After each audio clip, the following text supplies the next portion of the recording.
เลเยอร์1และเลเยอร์2แม่นสั้นเครือข่ายของบล็อกเชนซึ่งมันเฮ็ดหน้าที่ต่างกัน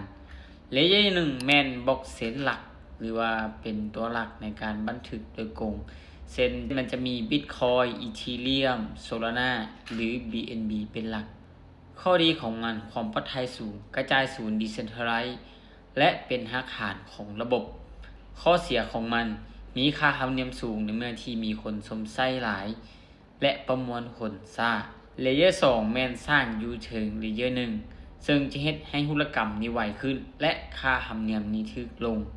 ข้อดีของมันเนาะค่าธรรมเนียมนี้ต่ำลงค่าแก๊สนี่ก็ต่ำลงและการรองรับก็อาจจะหลายขึ้นส่วนข้อเสียของเลเยอร์2แม่นต้องอาศัยความปลอดภัยจากเลเยอร์1และอาจจะมีความล่าช้าในการย้ายเครือข่ายหากเทียบ2เลเยอร์นี้ใส่กันเนาะสำหรับเลเยอร์1แม่นเป็นบล็อกเชนหลักและมีความปลอดภัยสูงและค่าธรรมเนียมอาจจะสูงกว่าและการประมวลผลนี้อาจจะช้าสำหรับเลเยอร์2แม่นเป็นเลเยอร์ที่สร้างมาอยู่ถึงของเลเยอร์1ความปลอดภัยนี้ต้องได้อาศัยจากเลเยอร์1และมีค่าแก๊สนี้คือก่อน